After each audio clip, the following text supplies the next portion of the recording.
Hey again, YouTube. It's me, Justin. There would have been a part 2. Well, this one would have been part 3, but part 2, somehow I had my finger over the speaker and couldn't hear anything through like 3 minutes of the video, so I deleted it. It was just Renee underneath it. She was painting underneath it and stuff, and I painted the top mostly all the way through, but she painted the sides in between these I-beams, like, oh, these steel beams, whatever. And then she got down and got all the corners that I missed. Kind of the perfectionist, I guess. But I ended up finding out this camper is only 19 feet 5.5 inches the livable space from this beam to that last beam right there, not including the bumper. But I found out that that if I could extend it to the bumper, that gives it another foot, so that's 20 feet 5.5 inches. But I don't know if I'm actually going to do that. But what I first thought was the camper was 24 foot livable space, but I guess it's you could include the entire trailer. So, you know, from here all the way up to the tip of the tongue. And then I kind of just recently decided that I'm going to be using 2x6s instead of 2x4s for the floor. I think I would have to go all the way back to frickin' Lowe's and get all that crap first, though. But actually, you know what? No, I'm going to stick with the 2x4s because I'm not going to go 8 foot. I thought I was going to go 8 foot, but from the beam here to the edge of the other one is only 7'6", and so if I went to 8 foot, I'd be sticking 3 inches over past the wheel wells, which I don't want to do that. Try to stay with the, you know, the regular width, and then it'll save me a little bit of money there, and I don't have to reinforce the camper frame any. So, yeah, still trying to aim for the $1,500 to frame this, but with the boards, the 30 2x4s and the 6 plywood boards, that was $172. Then I got paint, that was another $25, and then I got some these metal braces that you when you connect the 2x4s that are coming this way to the 2x4 it's going this way. I got 32 of those, and then I'm also going to use them for like the, I guess where the loft area, the half loft, I guess. I guess I'll just call it a bunk bed for now, but it'll be enclosed and stuff. Another thing I found is where the bedroom is going to be is from there probably to here. That's the 6 foot, and then so the bed or the door will be here. So this is where you would walk up, and there would be a kitchen counter or maybe a couch. I'm not sure yet.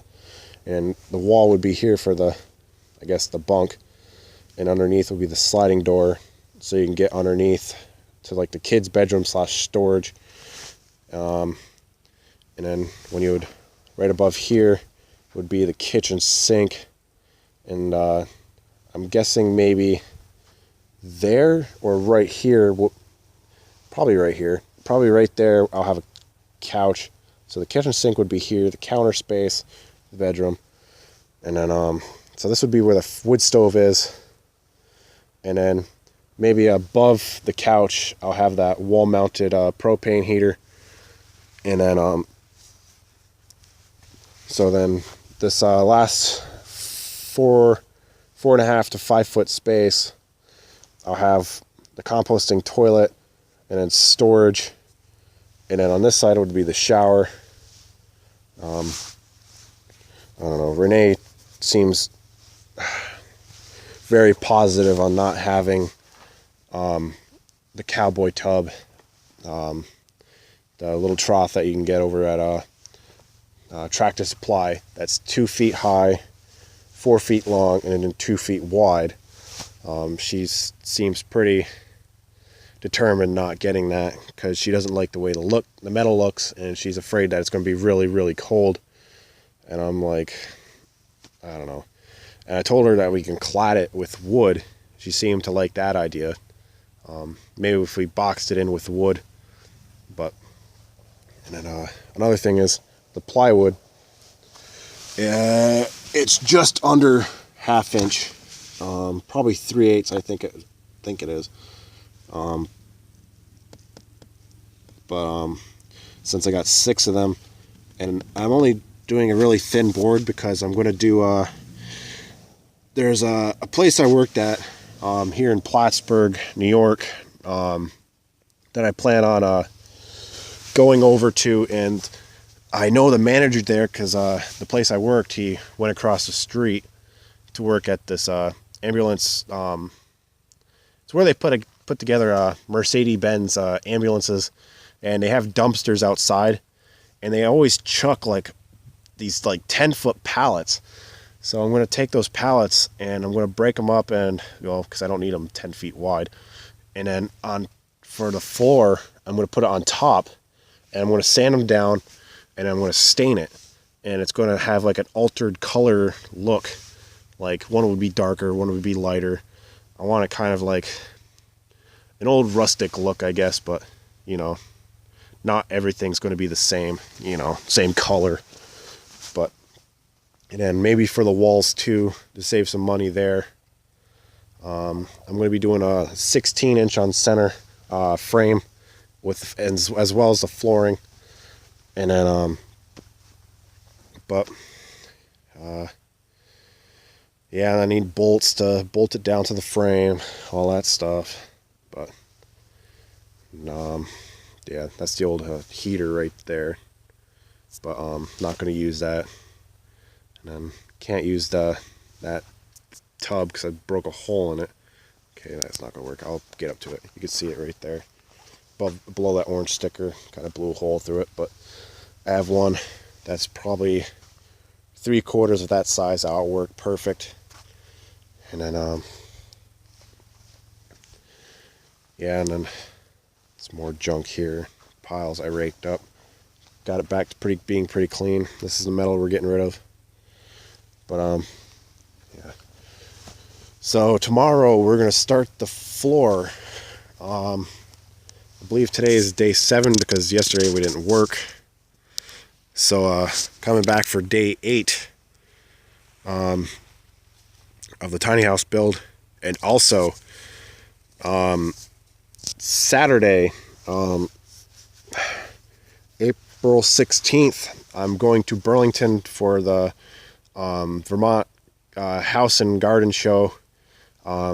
Deke from a Relax Shack, God, I'm messing this up. RelaxShacks.com is going to be there. Hopefully I'll be able to meet up with him and tell him about my project, and then possibly soon in the future he'll be able to come by and I'll show him the tiny house, which would be really cool.